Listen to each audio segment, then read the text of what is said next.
The people who are the people who are here at 10 a.m. on a Friday seem to have gray hair.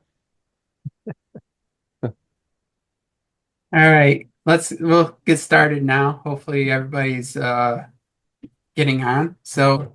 We're very fortunate to have another talk this week. This week is by an ecological economist, Professor Klaus Hubacek. His degree is in ecological economics from Rensselaer Polytechnic Institute, and he works at the University of Groningen. I've been practicing that, and I still got it wrong.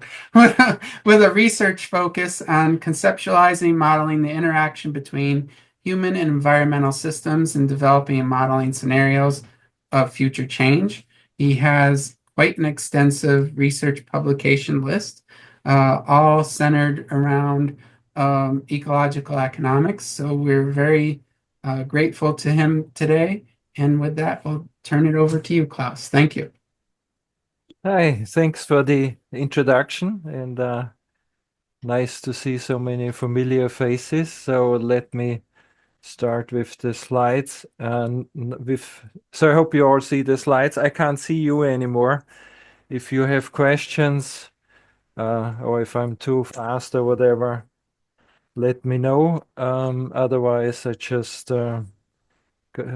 go right ahead. So the topic is a global, let me get this out of the way.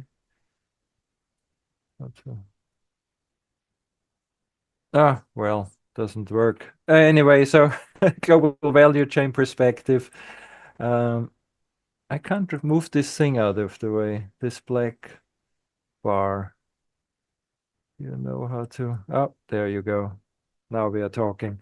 On a just energy transition. So this, I want to start with motivating the topic a bit, the carbon budget we have available, then who is responsible for the mess we're in a way, so looking at carbon footprints and for different population groups globally, then some of the policies and distributional effects. And so my interest really is modeling global issues and looking at carbon emissions and distributional impacts more widely.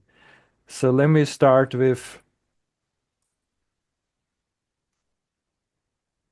some pictures I took 4 years ago when we were still in a 1.2 degree increase world. I just picked drought pictures at the time from that summer. We had a heat wave in Europe, 40, 45 degrees Celsius. Don't know what that's in Fahrenheit, 110 or something. And you see dried out rivers. In the center, you have nuclear power plants in France that couldn't cool their operations anymore because the rivers got too hot. Top right is a picture actually from my hometown or close to my hometown where the lake dried out and the fish died and the ecosystem was damaged and hasn't recovered since. So you see that the 1.2 degree increase wasn't fun, but we are heading in a much higher degree world already. The Scientific American at the time wrote that this hot summer is one of the coolest for the rest of our lives, looking at different cities in the US and the temperature increase. What's worrying me more is the various tipping points. There was an article in Nature a while ago talking about that different tipping points have already been triggered and we might enter some sort of domino effects, also triggering an interesting line of research of tipping points. This figure shows the same story in a way, but it shows that 1.5 to 2 degree blue vertical bar is the window that we want to achieve within the Paris Agreement. But if you look at the various climate threats and tipping points, that many of them have potentially been triggered at lower temperature increase already. So the horizontal bar shows the uncertainty range and the dots shows the central estimate, and you see that some of them have potentially been triggered, but due to the inertia in the Earth systems, we might not know for another few decades. Interesting in this context is also the that the climate change I'm mainly talking about is only one of the symptoms of a system in overshoot, and there was this range of publications on planetary boundaries. And so what they basically say is that there is this safe operating space at the center, but for several of these we are already in overshoot and have transgressed the safe operating space. And I'll get back to that in a little while again. So the question then becomes, how much carbon can we still emit to stay within the say 1.5 or 2 degree Celsius increase? And here you see a stylized figure. Underneath you see the uncertainty ranges, but basically it shows a strong relationship between cumulative CO2 emissions on the x-axis and temperature increase on the y-axis, and that if we want to stay within 1.5 degrees, we have a certain amount of carbon budget available. If we emit more, if you go to, say, 3,000 gigatons, then you have 2 degrees and so on. So it's quite helpful for policy recommendations. And if we want to stay within a certain degree of increase, we just have to stop emitting at that level and stay within the carbon budget. So this picture shows the same story in a way. CO2 stays a long time in the atmosphere, so we have used up a large part of our carbon budget. That's the cumulative CO2 emissions on the left side of the figure. On the right is what's still available. That figure is already a couple of years old, so the net budget is much smaller at this point.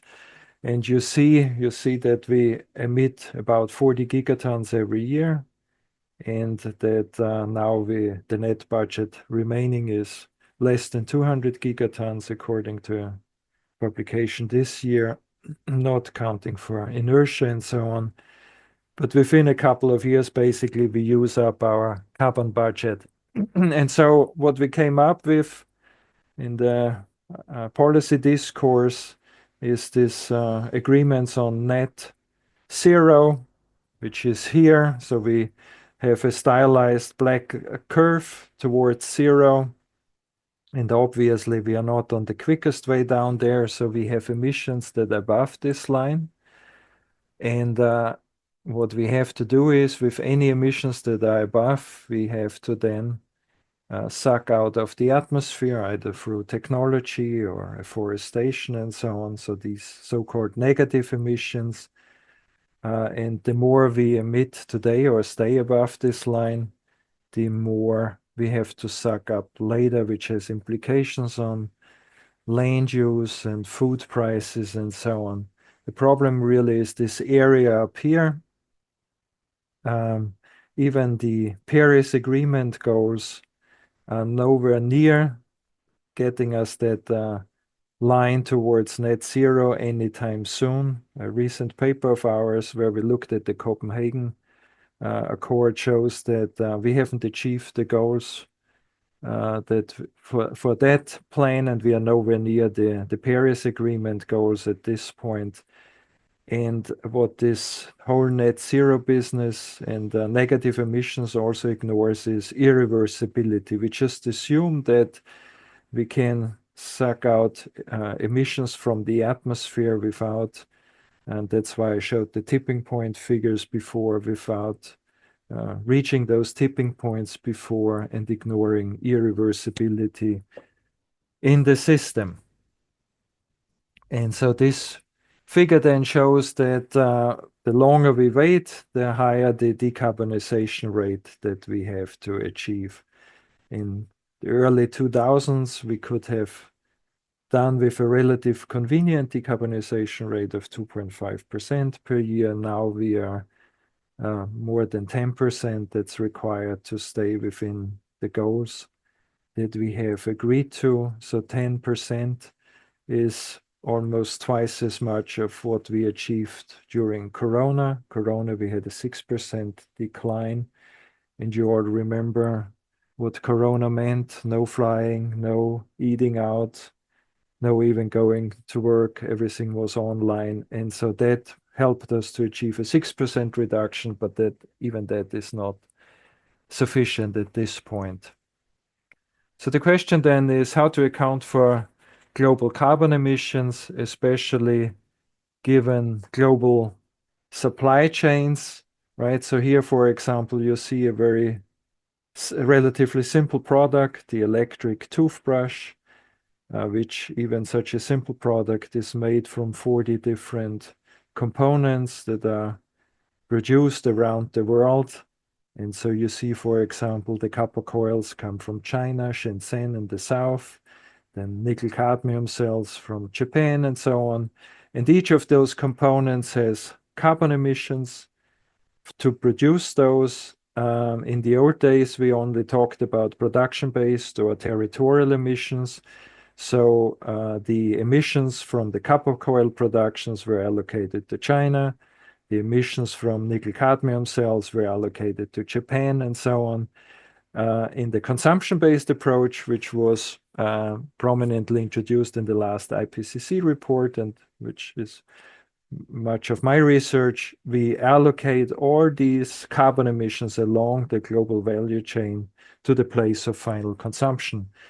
So if you buy it in the US, then the emissions along the supply chain become your responsibility. If it's bought in the Netherlands, then it's a Dutch consumption-based carbon emissions. So we reallocate the emissions to the place of consumption. There are different ways of doing that. One is widely used is LCA, where so you see in the case of a t-shirt, we have the cotton production top left, transport top right, factories, and so on. So we look at different processes and add them up, but clearly we can't use that for millions of different products. So what we do instead is we use top-down approaches combined with bottom-up approaches. So we use national accounts and specifically input-output tables that help us allocate emissions to the place of final consumption. And oftentimes we combine them with bottom-up approaches that could be LCA, or it could be consumer expenditure surveys at fine spatial resolution that help us to allocate emissions to the place of consumption. And so I'm sure you're all familiar with input-output analysis, but we could have a trigger of production activities, the household, it could be a company, it could be a city, and so on. And what we do is layer by layer, we look at the different layers of input and are able to account for infinite round of impacts along the entire global supply chain.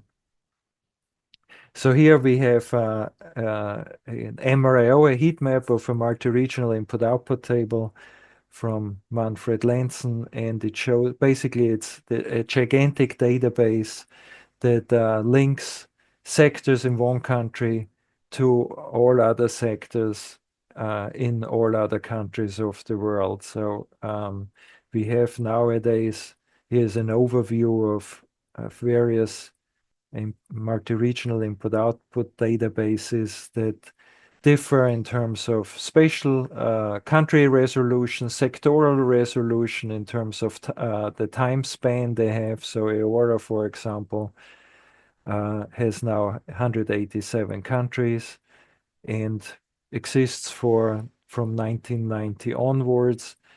There's Wired, GTAP, and so on. So each of them has different advantages and disadvantages and different levels of sector and pollution details. So let's look at some applications and the carbon inequality. So we use here, in this particular case, EORA to look at the contributors to the carbon problem in terms of household consumption. We have on the left the population distribution, global population distribution in terms of income categories. So they shift a bit over time due to different to account for inflation rates and so on. So we have at the bottom the about 800 million people or so living in extreme poverty, meaning earning less than $1.25. The latest is now $1.80 or so for extreme poverty. And we see the associated carbon footprint, and we see that 10% of the global population are people in extreme poverty, meaning earning less than $500 per day, per year, are responsible for 3% of the carbon emissions. The bottom half, meaning people earning about less than $3 or $3.80 in today's currency, are responsible for about 13% of carbon emissions. So if you earn more than $700 or so, $1,100, you are in the top half of income earners. And then we have the global elite, the top 10%. That's everybody earning more than $8,000 or so per year, responsible for 43% of global carbon emissions, according to the consumption-based approach that I've laid out earlier. In terms of carbon footprint, we see that the bottom half is around 2 tons per capita versus the top 10%. That's basically Europe, US, Japan, and elites also in poor countries with a much larger carbon footprint. Here we see a similar picture where we have different global regions and deciles. So in our database, we have 200 or so expenditure categories for most countries in the world, and you see the size of the bubble shows the size of the population. The color coding shows the expenditure per capita, and you see, for example, US is a, not surprisingly, hugely unequal country also in terms of carbon responsibility. We also have if you look at the top 1%, then this bubble would be way off the chart, or the famous 0.1% with much higher carbon footprints. We did something similar for the planetary boundaries in an article that came out yesterday by coincidence. And we looked at how different income categories or expenditure categories globally contribute to the overshoot in terms of 6 planetary boundaries where we have exceeded, for the most part, the planetary boundaries. And we see, for example, that the top 10%, so that matches my previous slide, are responsible for the biggest share of the carbon footprint overshooting the planetary boundaries. So this circle in the center shows the average fair distribution of the carbon footprint in this case, and how different income categories or deciles are either below or above the so-called fair share. And we see also an extreme unequal distribution, especially for carbon footprint, and to a lesser extent for other planetary boundaries. So we can show how our consumption at the higher end of incomes contributes disproportionately to the problem, not only for carbon emissions, but also for other environmental limits. And in the case of carbon emissions, the top 1%, for example, contributes 70 times that of the bottom 50% to the overshoot in terms of carbon emissions. So if we go higher up the income with 1% or even higher than that, there was just an article today about private airplanes and so on. So we can show how the super rich basically disproportionately eat up the planetary resources. and figure then brings together that those who contribute the least to greenhouse gases, and that's true for any other of the environmental problems we are in, will be the most impacted by climate change. So the top half of the figure shows, again, the countries that have contributed the most to the problem, and the bottom half shows the vulnerabilities, and it's exactly the opposite. Those countries with low carbon footprints are the ones that suffer the most, not surprisingly, from climate change. So let's look at some studies where we looked at poverty alleviation and what are the carbon implications of moving people out of poverty. And here again, we have distribution of global income. So we have a couple of example countries at the top: United States, Sweden, Spain, so European countries, Korea, and Zimbabwe, India on the far right.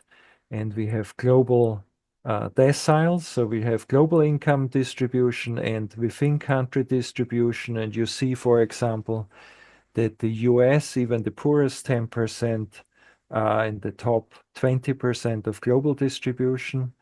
And whereas if you look at Zimbabwe on the right, the richest 10% are still just above the global half in terms of income inequality. And so in our scenarios, we looked at removing extreme poverty. So we move everybody below extreme poverty above.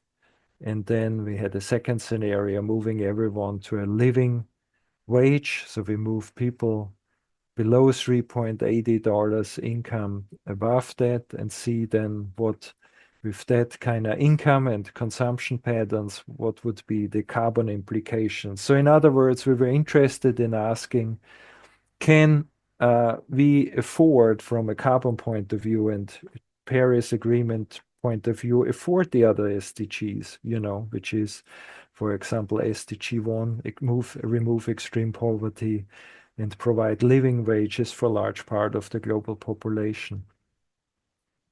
And so here we see question 1, can we remove extreme poverty? And so the dotted line shows the RCP 2.6, so that's one of the IPCC scenarios where we stay within 2 degrees. And the fat line is our scenario. So what if we remove extreme poverty, and we see that the carbon implications are very small, right? So it's no problem at all in terms of staying within carbon budgets. If we were to move everyone to a living wage, then the carbon implications are much larger. And so then one can ask interesting questions about what sort of technology would we need to afford everyone to earn more. Or one can do redistributional scenarios. So we reduce the carbon footprints of the rich, as we've shown, which is the main problem, and allow poorer people in poorer countries or also in rich countries to increase their carbon footprint. So all kinds of interesting questions one can ask on the back of these kind of thought experiments. The problem at this point is that we all try to emulate the lifestyles of people in rich countries. And so this cartoon says, one day, my boy, when we're a rich country, you'll have a carbon footprint like that. So let's look at the energy transition. So one of the policy frameworks that we are dealing with now, also at the COP29 that's happening, and in many countries separately, is that we can just move to so-called green technologies, green growth, and renewables. And so the questions I was interested in is, who are the winners and losers of the energy transition across global value chains? And so this figure is from the visual capitalist. It shows the main export item for all countries of the world, and just to visualize the extent of the problem at hand. So for most countries, petroleum, coal, mining is the main export item, or it's combustion cars. In the case of Mexico, many European countries, even China, we have car parts that are the main export items. And so clearly we need a huge restructuring of the global economy and replace those products with other ones. But what will happen is that we replace one mining product with another one, because renewables require enormous material inputs.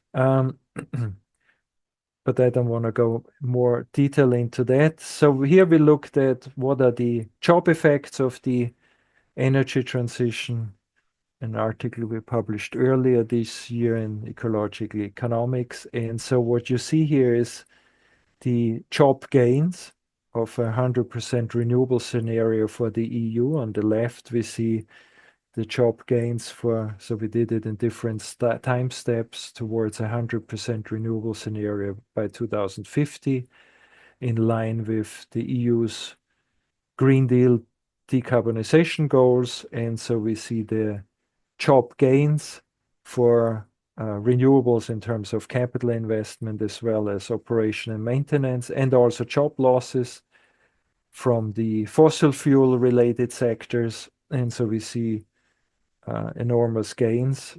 And then on the right-hand side, we see outside the EU, and even there we have a net gain. The problem really for the energy transition is the skill level. In the paper, we did look into that, but for time issues, I'm not going too much into that. But we clearly have a mismatch of job losses, say in mining, that can't be easily retrained to become then experts in hydrogen and so on. So these are enormous difficulties the various economies have to deal with to retrain people. And so we looked at different skill level, income levels, also gender, how they are affected differently in terms of the energy transition. So let's look now at another component, which is carbon pricing and distributional effect. So if we talk energy transition, one of the policies proposed and used widely is carbon pricing. And so the idea, as you all know, is that we make fossil fuels more expensive to help with the energy transition. The problem is, as we see here in this figure, the current fossil fuel subsidies have been staying high and even increasing with in the wake of Corona and the Russian invasion, of course, in the Ukraine. Fossil fuel subsidies have increased enormously. And so they have soared, especially in 2022. Oops, sorry, wrong direction. Why is this going up and down? So here we are again. Sorry for that.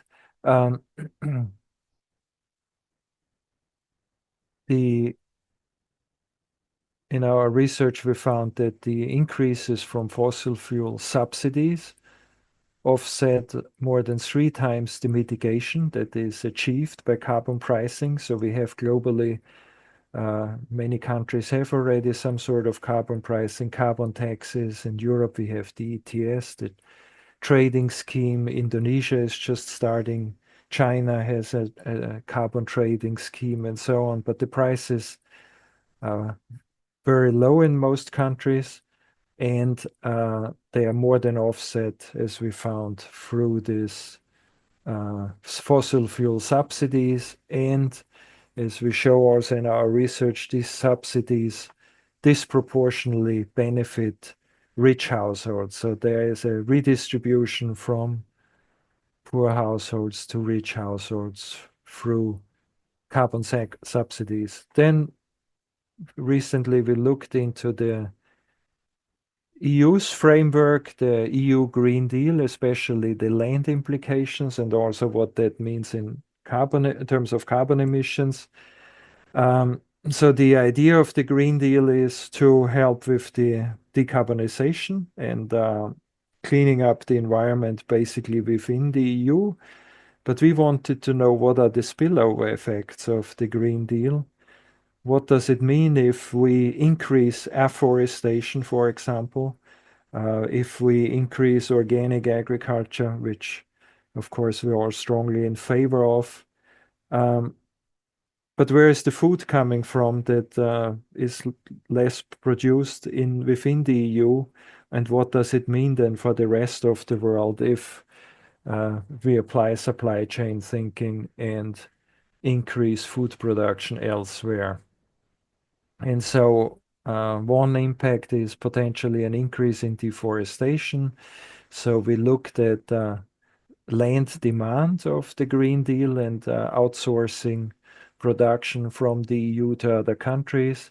We see deforestation maps here. We also looked at the net effects in terms of carbon emissions and biodiversity loss. I don't want to go into too much detail, but so we did a couple of EU policies and quantified them. And here we just show the emission change in terms of increase from bioenergy expansion. So that's the bar on the far right, D7. So we have an enormous increase in emissions outside the EU, organic agriculture, increase in emissions, reforestation, and then counterbalancing D6, I think, was change in food consumption. So if we decrease meat consumption, then we can counterbalance some of the effect of the Green Deal. But we cannot just look within Europe, we have to look at the whole supply chain and the spillover effects elsewhere. There is also this discussion of land grab, so that's a quantification to some extent of the land grab of EU's policy. And indeed, we see in Africa, here is a map of large-scale land transactions and how land deals affect African countries and which countries are the beneficiaries. But we are not really only talking about land grab. We have a similar picture with water, minerals, and so on, where our consumption triggers use of resources elsewhere to a large extent. But of course, one can argue that in exchange, there are job and value-added gains or increase in GDP in those countries. And so we looked into that question a bit more from an EU perspective. And so we looked at 10 or so environmental impacts, biodiversity loss, water consumption, land use, all the way to material consumption, also including greenhouse gas emissions. You see the color coding on the right of environmental pressures and impact. And so we looked at EU supply chains and consumption, what it triggers in terms of environmental impacts across the world and environment and economic gains in terms of value added. And so if the global share of impact is similar to, or the same as the global share of value added, then you are on the line in the middle. And in terms of a ratio of one, if you are further to the left, then you have more economic gains than a higher share, I should say, of economic gains than environmental losses. And you see, for example, Netherlands is doing the best in terms of all environmental impacts are lower than the global share of economic gains. France, Germany are also on the winning sides. US is a more mixed picture. Then interesting also Eastern European countries and non-EU countries. So we have some sort of north-south divide within Europe. on the losing side. So Greece, for example, if you look in the middle, is not doing so fantastically either. China has higher environmental impact, a higher share, I have to say, than share of economic gains. And so rest of Europe at the bottom is on the losing side also. So it shows really the distributional issues of who gains and who loses along global value chains. And of course, that has to do with the role within global value chains of different countries, right? Being more on the extractive side versus on the knowledge economy side, and they clearly impact this picture. Another important or interesting discussion always is stranded assets in the whole energy transition question. And so the argument is that if we prematurely close coal-fired plants and fossil fuel infrastructure, we have enormous stranded assets, meaning that we have economic costs that we incur. But our argument has been that both action and inaction to climate change will create stranded assets. It's unavoidable at this point, and we can choose if it's either stranded assets in terms of fossil fuels or stranded assets through climate change, where we have urban assets in coastal areas that are more prone to be affected by sea level rise and an increase in extreme weather events, infrastructure that becomes useless, cropland that is affected through droughts and also flooding, power generation, similar to the figure I started with the nuclear power plants that can't be cooled, and so on and so forth. So we will have, or we are incurring stranded assets already, and it's quite instructional to look at insurance or reinsurance numbers at this point that provide nice quantifications on that issue. So there was quite a whirlwind tour through different distributional aspects of climate action and inaction. It's just some examples across the board. So let me just quickly summarize. Actually, the picture here is, I don't know if you know it, it's a fountain in Berlin called Politicians Discussing Climate Change. In terms of